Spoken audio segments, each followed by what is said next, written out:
Good morning પ્રિય વિદ્યાર્થીઓ. હવે ચેપ્ટર નંબર 5માં આપણે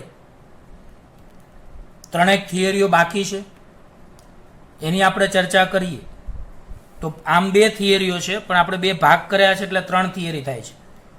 તો એક વાત તમને સમજાવું, સમક્ષિતિજ વળાંકવાળા રસ્તા એટલે કે પથ પર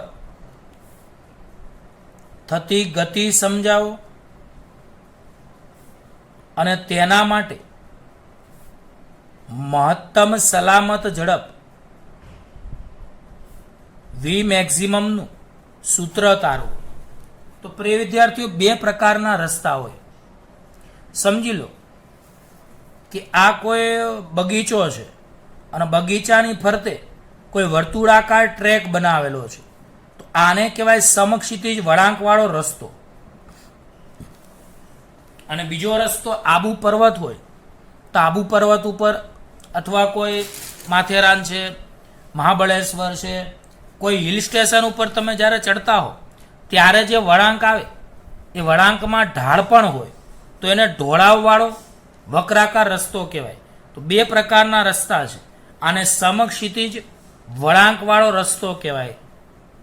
અને આની પછીની થિયરી આપણે એની ભણીશું. તો હું ફરીવાર એકવાર કહું છું કે કોઈ ક્રિકેટનું મેદાન હોય વર્તુળાકાર, કોઈ વર્તુળાકાર બગીચો હોય, એના ફરતે તમે જે રસ્તો બનાવો તો એમાં ક્યાંય ઢાળ ન આવે, બમ્પ પણ ના આવે, તો એની ફરતે જે વર્તુળાકાર રસ્તો બનાવ્યો હોય એને સમક્ષિતિજ વળાંકવાળો રસ્તો કહેવાય.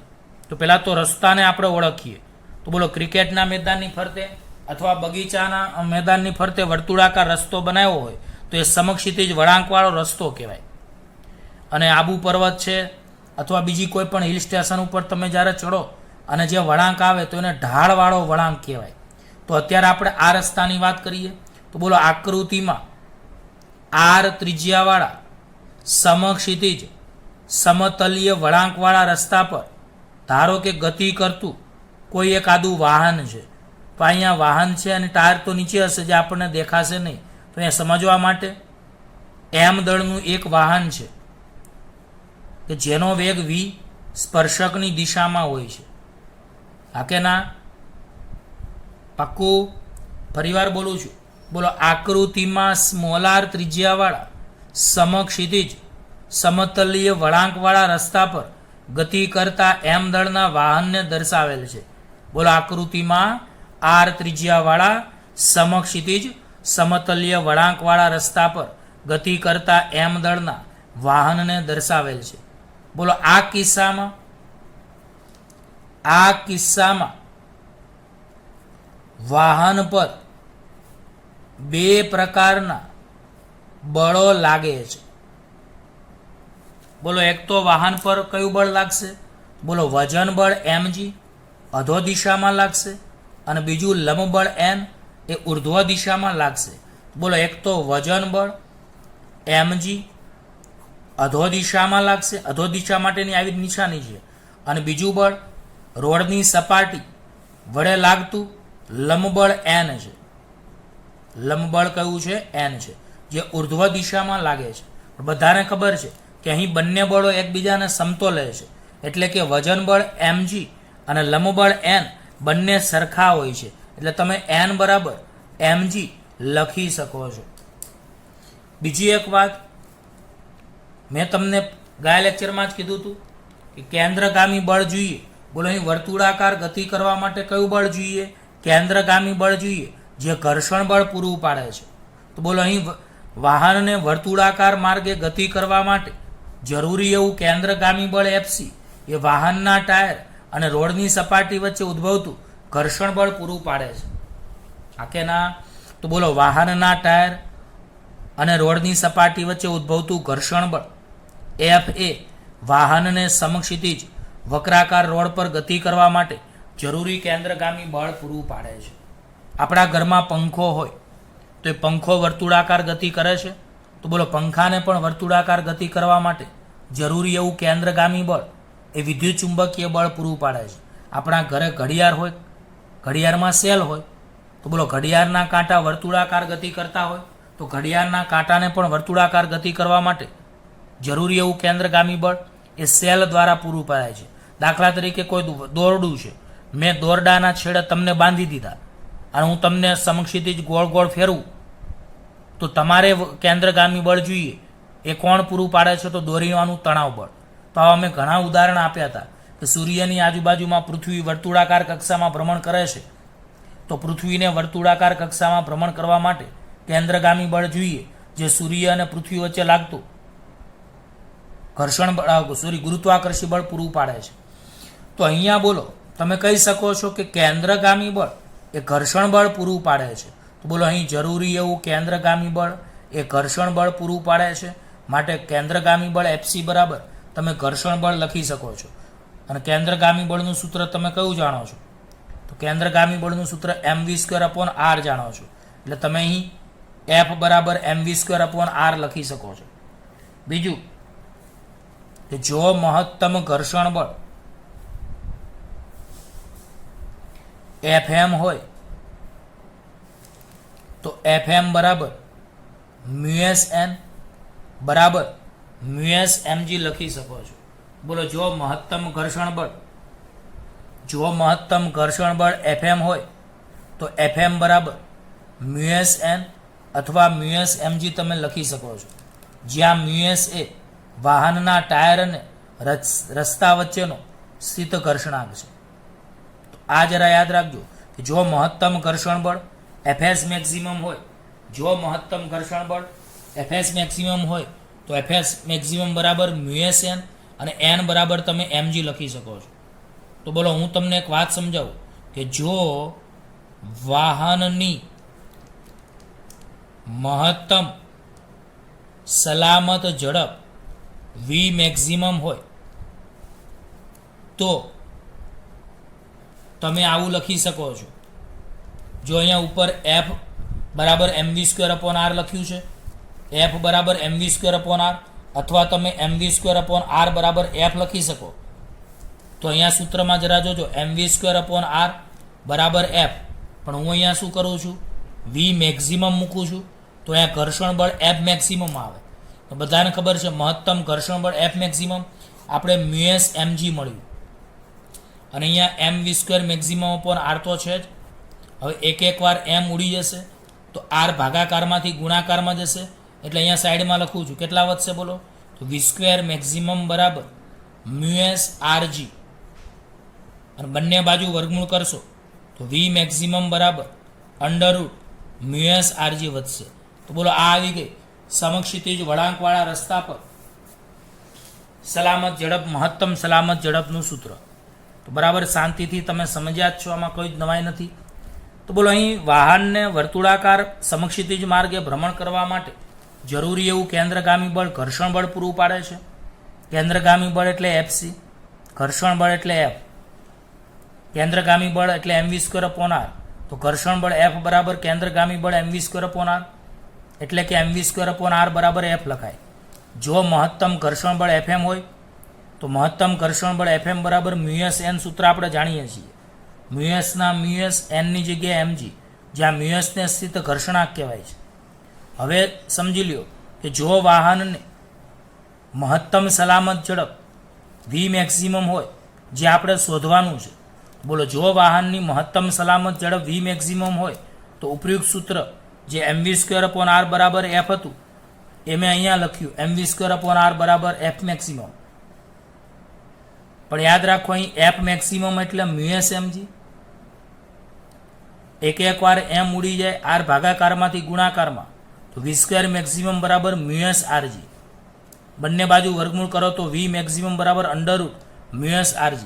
તો આને કહેવાય મહત્તમ સલામત ઝડપ, જે વાહનના દળ પર આધારિત નથી. તો અહીંયા ક્યાંય દળ આવતું નથી. ખબર પડી? ટૂંકમાં જો વર્તુળાકાર રસ્તો હોય અને તમારે મહત્તમ સલામત ઝડપે જવું હોય તો મહત્તમ સલામત ઝડપ શોધવાનું સૂત્ર v મેક્સિમમ બરાબર આપણને કયું મળ્યું? μsrg, √μsrg. તો બોલો સમક્ષિતિજ વળાંકવાળા રસ્તા પર ચાલતા વાહનની મહત્તમ ઝડપ v મેક્સિમમ બરાબર √μsrg. આ મહત્તમ સલામત ઝડપ એ વાહનના દળ પર આધારિત નથી. એટલે તમે જોજો ગમે ત્યારે આવો સમક્ષિતિજ વળાંક આવે, તમે દાખલા તરીકે હાઈવે ઉપર જાઓ છો અને અચાનક વળાંક આવે તો આગળ લખેલું આવે કે આગળ ભયજનક વળાંક છે, વાહન ધીમે આંકો, અને અમુકમાં તો સ્પીડે લખેલી હોય. આવી રીતે આમ આખું બોક્સ આપેલું હોય અને સ્પીડ લખેલી હોય કે ભાઈ 60 કિલોમીટર પ્રતિ કલાક. તો આ જે ઝડપ છે એ ખાલી સાયકલ કે બસ માટે કહેવાનું નથી, બધા વાહનો માટે આ ઝડપ છે. કારણ કે મહત્તમ સલામત ઝડપ એ વાહનના દળ પર આધારિત નથી. મહત્તમ સલામત ઝડપ શોધવી હોય તો તમારે સિદ્ધ ઘર્ષણાંકનું મૂલ્ય મૂકવું પડે, ત્રિજ્યા મૂકવી પડે અને ગુરુત્વ પ્રવેગ મૂકવો પડે. તો વાહનની સમક્ષિતિજ વળાંકવાળા રસ્તા પર ચાલતા વાહનની મહત્તમ સલામત ઝડપ આપણને મળે છે. તો પ્રિય વિદ્યાર્થીઓ, આમાં ખબર પડી, ના સમજણ પડે તો આપણે જે ઓનલાઈન લાઈવ લેક્ચર લઈએ છીએ ડિફિકલ્ટીઝના, એમાં તમે કહી શકો છો, અથવા વોટ્સઅપ કરીને પણ પર્સનલ કહી શકો છો. હવે પ્રિય વિદ્યાર્થીઓ, પ્રશ્ન નંબર 24, ઢાળવાળા અથવા એને કહેવાય છે ઢોળાવવાળા વક્રાકાર પથ એટલે કે રસ્તા પરની ગતિ સમજાવી અને તેના માટે મહત્તમ સલામત ઝડપનું સૂત્ર તારવું. તો ઢાળવાળો રસ્તો હોય તો હમણાં જ મેં કહ્યું એમ કે આબુ પર્વત હોય, એ આબુ પર્વતની ઉપર તમે વર્તુળાકાર વળાંક લો તો એને ઢાળવાળો રસ્તો કહેવાય. હવે અહીંયા આપણે એક આડછેદ દોરીએ. તમને અત્યારે થીટા ખૂણાવાળો એક રસ્તો છે, સમજી લો આ રસ્તો છે, તો આને કહેવાય ઢોળાવવાળો રસ્તો. હવે કોઈ વાહન છે, આ વાહન છે એ ધારો કે ગતિ ઉપર કરે છે. બોલો, આ વાહનની ગતિ ઉપર થાય. ચલો, આનું વજન બળ mg ક્યાં લાગશે? નીચેની દિશામાં. ચલો, આની ગતિ ઉપર થશે તો બાહ્ય બળ ઉપર લાગશે. તો ગતિ ઉપર થશે તો ઘર્ષણ બળ એ નીચે લાગશે. એટલે ઘર્ષણ બળ આમ તો અહીંયા આવશે F બરાબર. એટલે હું અહીંયા તમને ઘર્ષણ બળ આ રીતે દર્શાવી શકું છું. તો આ ઘર્ષણ બળ F નીચે લાગ્યું. હવે તમે એક વિચારી શકો છો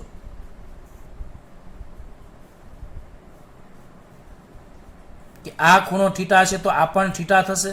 આ ઘર્ષણ બળ F છે તો આના બે ઘટકો પાડી શકાય. ખૂણો બને તો F cos થીટા અને ના બને તો F sin થીટા.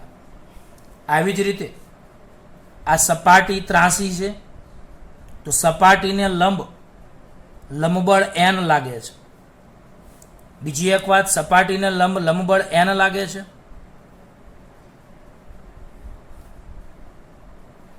તો બરાબર જોજો તમે.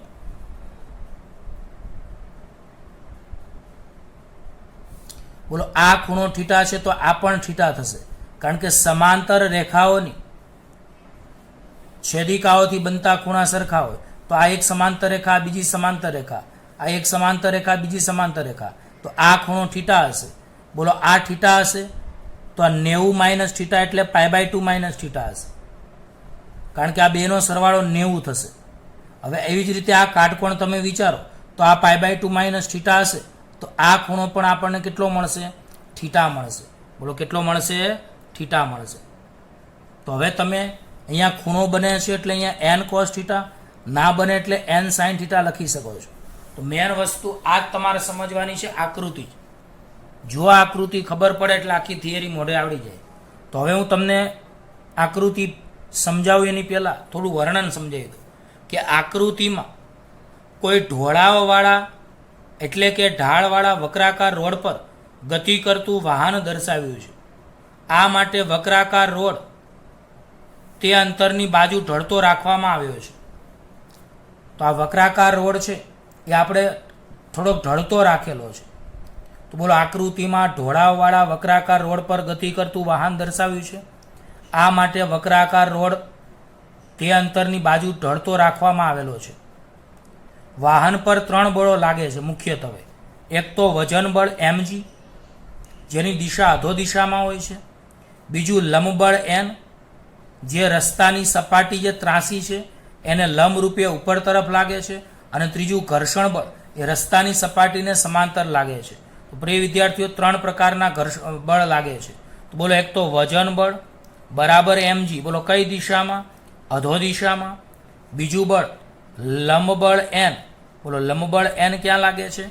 તો લંબ બળ n એ રસ્તાને લંબ રૂપે ઉપર તરફ લાગે છે. બોલો, રસ્તાને લંબ રૂપે ઉપર તરફ લાગે છે. બોલો, રસ્તાને લંબ રૂપે ઉપર તરફ લાગે છે. અને ત્રીજું ઘર્ષણ બળ F રસ્તાની સપાટીને સમાંતર લાગે છે. રસ્તાની સપાટીને સમાંતર લાગે છે. 3 પ્રકારના ઘર્ષણ બળ, 3 પ્રકારના બળો છે. ફરીવાર બોલો, વજન બળ mg અધો દિશામાં, લંબ બળ n રસ્તાને લંબ રૂપે ઉપર તરફ, ઘર્ષણ બળ F રસ્તાની સપાટીને સમાંતર. હવે મેં આના ખૂણાઓ તમને સમજાવ્યા કે જો આ ખૂણો થીટા હોય તો સામ સામે અભિકોણ. બધાને રેખાઓમાં ખબર પડે છે કે આ રેખા છે અને આ રેખા છે. આ ખૂણો થીટા તો આ થીટા, સામ સામેના ખૂણા સરખા, અભિકોણ. હવે આ ઘર્ષણ બળ F છે, એના બે ઘટક પાડે, એક આડો અને એક આ રીતનો. તો અહીંયા ખૂણો બને છે તો એને કોસ વડે ગુણવાનું, ના બને તો એને સાઇન વડે ગુણવાનું. આવી જ રીતે લંબ બળ એમ લાગે છે તો એના મેં 2 તીર પાડ્યા. હવે આ ખૂણો થીટા છે તો આ પણ થીટા થશે, કારણ કે આ એક સમાંતર રેખા, આ બીજી સમાંતર રેખા. તો સમાંતર રેખાની છેદિકાથી બનતા અનુકોણો થીટા થીટા સરખા. હવે આ થીટા તો આટલો કાટખૂણો થાય, તો આ થીટા તો આને તમે 90 માઇનસ થીટા, પણ 90 ને આપણે રેડિયન સ્વરૂપમાં π/2 કહીએ છીએ. તો આ થીટા તો આ π/2 માઇનસ થીટા, તો આ પાછો થીટા થશે. હવે ખૂણો બને તો n cos થીટા, ના બને તો n sin થીટા. આમ જોવા જઈએ તો આ રીતના તમને બળો લાગે છે. તો આના સમીકરણો કેવી રીતે બનાવવા એ આપણે સમજીએ. તો બોલો, અહીં લંબ બળનો ઉર્ધ્વ ઘટક n cos થીટા એ વજન બળ mg અને ઘર્ષણ બળના અધો દિશાના ઘટક m sin થીટાને સમતોલે છે. એટલે હું તમને અહીંયા ગુલાબી કલરમાં તમને બતાવું. બોલો, આમાં ઉપર કયું બળ લાગ્યું કહેવાય? તો આ બોક્સ કર્યું એ n cos થીટા. નીચે કયું બળ લાગ્યું કહેવાય? તો આ બે બળો.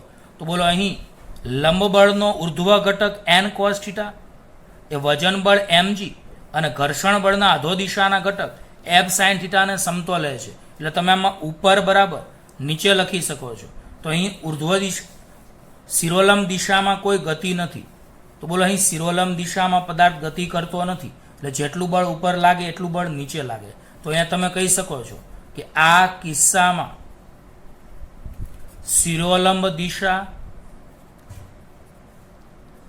એટલે ઉર્ધ્વ દિશા.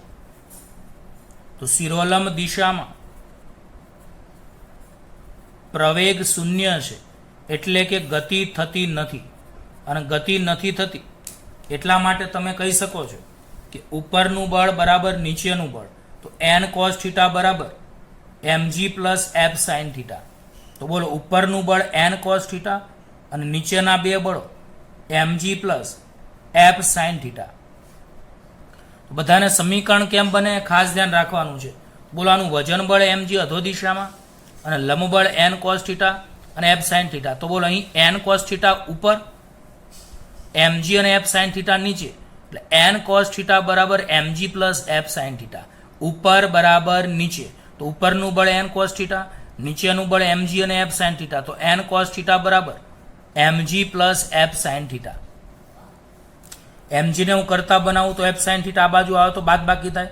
માટે બોલો, mg is equal two n cos theta minus f sin theta. સમીકરણ નંબર 1. આ જ રીતે તમે કહી શકો છો. શું કહી શકો છો? બરાબર ધ્યાન આપજો કે અહીં હવે હું પીળા અક્ષરમાં તમને અંડરલાઈન કરીને સમજાવું છું કે અહીં n sin થીટા અને f cos થીટા. તો બોલો, લંબ બળનો સમક્ષિતિજ એટલે આડો ઘટક, આને કહેવાય લંબ બળનો સમક્ષિતિજ ઘટક એટલે આડો ઘટક n sin થીટા, અને આને કહેવાય ઘર્ષણ બળનો સમક્ષિતિજ ઘટક એટલે આડો ઘટક. એ કેન્દ્ર તરફનું કેન્દ્રગામી બળ પૂરું પાડે છે. તમે આવું કહી શકો છો. શું કહી શકો છો? તમારામાં બે આકૃતિ દોરેલી છે પેમ્પલેટમાં, એમાં પહેલી આકૃતિ દોરવાની છે, બીજી આકૃતિ કોઈ દોરવાની નથી, કારણ કે બંને સરખી જ છે. તો આમાં તમારે બે આકૃતિ એ અને બી આપી છે, એમાં તમારે એ આકૃતિ જ પેમ્પલેટમાં આપી એ જ દોરવાની છે. તો બોલો આ બાજુ કેન્દ્રગામી બળ એફસી લાગે, તો કેન્દ્રગામી બળ એફસી બરાબર N sine theta upon N sine theta plus F cos theta કહી શકો. તો કેન્દ્રગામી બળ એફસી જમણી બાજુ લાગશે અને એની વિરુદ્ધ દિશામાં N sine theta F cos theta. તો બોલો અહીં લંબબળનો સમક્ષિતિજ ઘટક એન સાઇન થીટા અને ઘર્ષણ બળનો સમક્ષિતિજ ઘટક એફ કોસ થીટા એ જરૂરી એવું કેન્દ્રગામી બળ પૂરું પાડે છે. તો બોલો લંબબળનો સમક્ષિતિજ ઘટક એન સાઇન થીટા અને ઘર્ષણ બળનો સમક્ષિતિજ ઘટક એફ કોસ થીટા એ જરૂરી એવું કેન્દ્રગામી બળ પૂરું પાડે છે. માટે અહીં તમે કહી શકો છો કે કેન્દ્રગામી બળ FC is equal to N sine theta plus F cos theta. પણ આપણે કેન્દ્રગામી બળનું સૂત્ર એફસીની જગ્યાએ એમવી સ્ક્વેર અપોન આર બરાબર N sine theta plus F cos theta તમે જાણો છો. તો બોલો બે સમીકરણ તમને મળ્યા, સમીકરણ 1 અને સમીકરણ 2. હવે આપણે આનું સાદુરૂપ આપીએ, બરાબર છે. હું પાછળના પેજમાં આ સમીકરણો ફરીવાર લખું છું અને આગળનું સાદુરૂપ તમને સમજાવું છું. તો ચલો, સમીકરણ 1 કયું હતું? તો સમીકરણ 1 હતું mg બરાબર n cos theta minus f sin theta. ખાલી આ સમીકરણ કેમ આવે છે એ ધ્યાન રાખવાનું છે. હવે થિયરી તમને સાવ સહેલી લાગશે, આટલે સુધી સમજવાનું હતું. સમીકરણ 2 તમારે mv સ્ક્વેર અપોન r બરાબર n sin theta plus f cos theta આવ્યું. હવે આપણે શું કરીએ? તો સમીકરણ 2 ને સમીકરણ 1 વડે ભાગતા, બોલો સમીકરણ 2 ને સમીકરણ 1 વડે ભાગો તો આના છેદમાં આ પદ એટલે mv square upon r upon mg is equal two n sign theta plus f cos theta upon n cos theta minus f sine theta. તો બોલો બે સમીકરણ 2 ભાગ્યા સમીકરણ 1 કરીએ તો બોલો mv સ્ક્વેર અપોન r છેદમાં mg બરાબર n sign theta plus f cos theta upon n cos theta minus f sine theta. આવું આવે. હવે બધાને ખબર છે કે આ ઘર્ષણ બળ f છે, એની જગ્યાએ તમે શું લખી શકો? તો બોલો ઘર્ષણ બળ f is equal to mu s એમ. બોલો અહીં એમ ઉડી જશે, આ આર ભાગાકારમાંથી નીચે આવતા રહેશે. તો આપણે ઘર્ષણ બળ f બરાબર અહીંયા મ્યુએસ એન મૂકીએ, પણ અહીંયા એમ ઉડી જાય, આર નીચે આવે તો V square upon R G is equal to N sine theta plus ઘર્ષણ બળ એફની જગ્યાએ mu s N cos theta plus N cos theta minus ઘર્ષણ બળ એફની જગ્યાએ મ્યુએસ એન સાઇન થીટા. હવે બધાને એક વાત સમજાવી દો, આ પેમ્પલેટમાં હવે પછીના પદમાં ડાયરેક્ટ લખેલું છે, આમ તો બરાબર જ છે કે અંશ અને છેદને કોસ થીટા વડે ભાગતા, પણ અહીંયા એન કોસ થીટા વડે ભાગો એવું લખ્યું છે. તો યાદ રાખજો, અહીંયા V square upon R G is equal to અંશમાં N sine theta plus mu s N cos theta છેદમાં N cos theta minus mu s N sine theta. બોલો આપણે કોના વડે ભાગવાનું છે? તો અંશ અને છેદને એન કોસ થીટા વડે ભાગતા. બોલો અંશ અને છેદને કોના વડે ભાગતા? N cos theta. તો અંશ અને છેદને આપણે એન કોસ થીટા વડે ભાગીએ, બોલો આવું થવાનું. હવે બોલો એન ઉડી જવાના, એન ઉડી જવાના, એન ઉડી જવાના, એન. એટલે આ પદ પેમ્પલેટમાં તમારે સાઈડમાં લખવું હોય તો લખી દેજો. માટે બોલો વી સ્ક્વેર અપોન આરજી બરાબર sign upon cos tan theta plus mu s, અહીંયા તો કોસ થીટા જ ઉડી જશે, છેદમાં અહીંયા પણ કોસ થીટા ઉડશે, એટલે અહીંયા 1 વધશે minus mu s sine upon cos એટલે ટેન થીટા. આવડે કે ના આવડે? હવે એક યાદ રાખો કે જો મહત્તમ સલામત ઝડપ વી મેક્સિમમ હોય તો, બોલો મહત્તમ સલામત ઝડપ વી મેક્સિમમ હોય તો તમે અહીંયા વીની જગ્યાએ વી મેક્સિમમ મૂકી શકો છો. તો અહીંયા બોલો જેમાં વી સ્ક્વેર હતા ત્યાં વી સ્ક્વેર મેક્સિમમ થઈ જશે અપોન આરજી ના અપોન આરજી, અને આ બાજુ ten theta plus mu s upon 1 minus mu s tan theta. ચલો આરજી ભાગાકારમાં છે એને તમે ગુણાકારમાં લઈ જાઓ તો બોલો શું લખી શકાશે? વી સ્ક્વેર મેક્સિમમ બરાબર આરજી કૌંસમાં tan theta plus mu s upon 1 minus mu s tan theta, અને બંને બાજુ વર્ગમૂળ કરશો તો વી મેક્સિમમ બરાબર અંડર રૂટ આરજી કૌંસમાં tan theta plus mu s upon 1 minus mu s tan theta. બોલો આ જે સૂત્ર છે એ ઢોળાવવાળા વક્રાકાર રસ્તા પર ચાલતા વાહનની મહત્તમ સલામત ઝડપનું સૂત્ર છે. એકદમ સરળ સૂત્ર છે. હવે આમાં પ્રશ્ન નંબર 25 પણ આમાં આધાર જ આવે છે કે ઢોળાવવાળા વક્રાકાર પથ પર ગતિ કરતા વાહનની મહત્તમ સલામત ઝડપનું સૂત્ર લખો અને વાહનની ઓપ્ટિમમ ઝડપ સમજાવો. બોલો ઓપ્ટિમમ ઝડપ એટલે કંઈ નહીં, ઘર્ષણ બળની ગેરહાજરીમાં મળતી ઝડપને ઓપ્ટિમમ ઝડપ કહે છે. તો બોલો જ્યારે સમીકરણ નંબર જે ઉપરનું મળ્યું એ ઉપરના સમીકરણમાં સ્થિત ઘર્ષણાંક આપણે 0 લઈએ તો મળતી ઝડપને ઓપ્ટિમમ ઝડપ વીઓ કહે છે, જે આપણે શોધવાની છે. તો આપણે કાંઈ નથી કરવાનું, આ મેક્સિમમ છે એની જગ્યાએ વીઓ કરવાના છે અને અંડર રૂટ આરજીના આરજી ટેન થીટાના ટેન થીટા, પણ આ મ્યુએસની જગ્યાએ આપણે સ્થિત ઘર્ષણાંક 0 લેવાનો છે છેદમાં 1/1 મ્યુએસની જગ્યાએ સ્થિત ઘર્ષણાંક 0 લેવાનો છે અને 0 ગુણ્યા ટેન થીટા એટલે આ પદ તો 0 થઈ જશે. તો બોલો આ પદ 0 થઈ ગયું, આ 0 થઈ ગયું, તો વધ્યા કેટલા? તો વીઓ બરાબર under route R G ten theta. તો બોલો આને કહેવાય છે વાહનની ઓપ્ટિમમ ઝડપ. અને આ વાહનની ઓપ્ટિમમ ઝડપ એ ઘર્ષણ ન હોય ત્યારે લાગે છે. તો બોલો આ ઝડપે કેન્દ્રગામી બળ પૂરું પાડવામાં ઘર્ષણનો કોઈ ફાળો નથી. બોલો વાહનની ઓપ્ટિમમ ઝડપ એ વાહનનો ઘસારો નિવારવા માટેની ન્યૂનતમ ઝડપ તરીકે ઓળખાય છે. તો તમને પૂછે કે વાહનનો ઘસારો નિવારવા માટે વાહનને કઈ ઝડપે ચલાવવી જોઈએ? તો ઓપ્ટિમમ ઝડપે ચલાવો તો કોઈ જ ઘર્ષણ આવે નહીં. અને એક લાસ્ટ એમસીક્યુ યાદ રાખજો કે ઢોળાવવાળા એટલે કે ઢાળવાળા રસ્તા પર ચાલતા વાહનને પાર્ક કરવા અથવા સ્થિર ઊભું રાખવા માટેની શરત.